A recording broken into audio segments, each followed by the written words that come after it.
Hello and good afternoon. I'm Emily Christensen, your host for Triple C News. First, we will review the election results from June 7th in our very own Alameda County. Hillary received 53.47% and Bernie received 45.59%, while Donald Trump received 64.09% on the Republican side. Kamala Harris and Loretta Sanchez will be running for Senate in November. Barbara Lee was re-voted to represent us in Congress. She received 91% of the votes. SF Bay Restoration Authority Measure AA passed with 74% of the votes. This measure will collect tax money to help clean and maintain the SF Bay, a site of many ecosystems. Hillary Clinton won the primary for California with 55.9%, Bernie trailing at 43.2%. Trump won the Republican side with 75.1%. Kamala Harris won with 40.4% and Loretta Sanchez with 18.5%. Legislative suspension Proposition 50 passed. As a result, the state constitution will be amended to require a 2/3 vote of Senate or Assembly in order to suspend a state legislator without pay or benefits. This proposition gives legislators clear authority to discipline senators.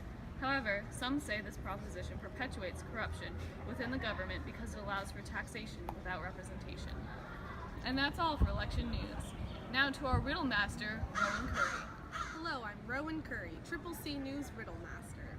Our riddle for today is, you leave home, make 3 left turns, and return home where you find 2 masked people. Who are they? I'm Bella Cooper, and I'm here with Ms. Lopez from the Berkeley High Attendance Office. How are you doing today, Ms. Lopez? I'm good, Bella. I'm going to ask you a few questions about the attendance for the class of 2016. What is the attendance like this year for the seniors? It hasn't been good. It's been, throughout the school year, it's mostly not been great, but since we came back from spring break, I think the absences have gone up significantly. And how does the absences of this year compare to previous senior classes? I've been in the attendance office for 5 years, and I think that this is probably the worst year for attendance for seniors, especially against the spring break. What kind of impact do these mass amount of absences have on the school as a whole? Well, it's significant. You know, on the one hand, you have the disruptiveness of missing school so much and having to kind of come in and catch up. It also affects, of course, our daily student average attendance, which is the ADA, and so, you know, having too many students out, you know, whether they clear their absences or not, it really impacts our numbers significantly in our school. Are you in support of a school-run senior ditch day? Absolutely not. And how has the attendance of this senior class affected your personal life, if at all? Personally, it hasn't, you know, I don't let it affect me at all, but, you know, as far as work goes, it does, you know, it's frustrating to have to, you know, clear all these absences that we know are not necessarily legitimate, and so, and that's frustrating on just a professional level, but personally, I don't let that get to me.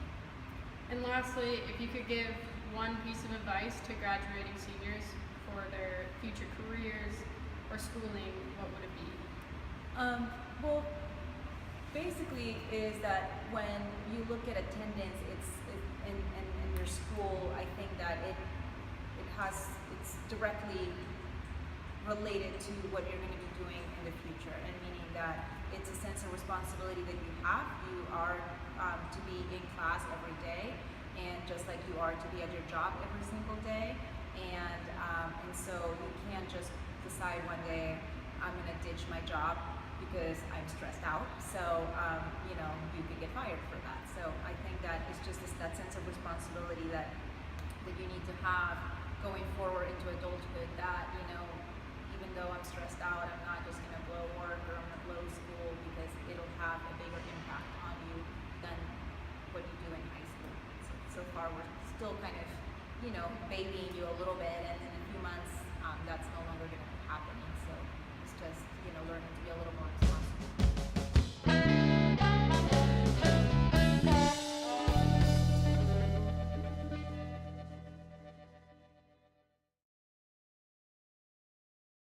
Alright. Hi, I'm Bella Cooper, and I'm here with Miss Jacobs. How are you doing today, Miss Jacobs? Okay. I'd like to start this interview out by asking, what is your job title at Berkeley High? I am an educational specialist case manager. And what does that job entail? I work with students with a variety of learning differences. I work with them on how to support them in general education classes. I do teacher education, and then I also do evaluations and write up individualized programs for each kid.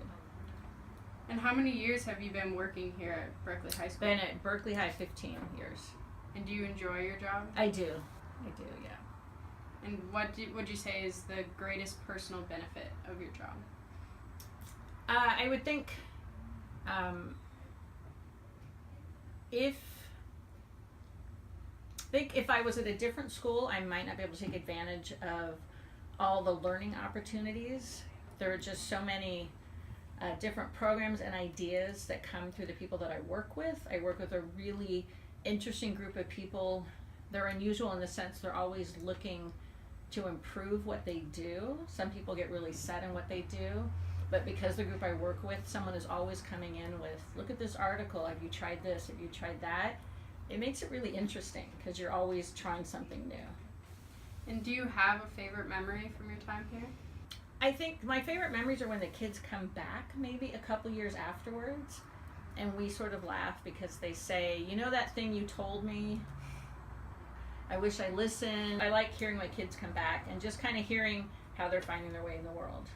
How does your work influence your personal growth? I think I've definitely become more humbled by some of the experiences that I have here, just because the students that I work with now, they're similar to students I worked with 15 years ago, but the amount of students I deal with that have had trauma or homelessness or just so much outside stress on their lives at school, that has it's just numbers of kids have just skyrocketed. And then we also now have lots of kids who just can't come to school. They're so paralyzed with having to be perfect and having to go straight to college and having to do other things. So I've just sort of learned a lot about the outside influences and how it affects kids at school, and just how the changing world, we're our own little city, I guess. How do you think that students at Berkeley High can help shift the stigma surrounding intellectual disabilities? One way would be not to assume that anyone, let's just say anybody with an IEP, is the same. So a lot of times you have people who assume that any kid who comes, let's say, in here to work isn't smart, or that everyone in here has exactly the same needs. Or maybe there'll be somebody in class that they think is lazy. There's a lot of assumptions, and I think some of it is just lack of education. Like I'm guessing in most general education classes, like for part of your social living class, there's not a lot of emphasis on people who learn differently. And if you could give one advice to graduating seniors, what do you think it would be? Go slowly, take notes, ask questions. And, find a group of kids that you're comfortable with, find people that support you, and just go slow. Thank you so much, Miss Jacobs. Back to you, Rowan Curry. Riddle Master here. Did you get the riddle? Let's see if you're right. The answer is the umpire and catcher. Christensen, your host for Triple C News. I love life. Okay.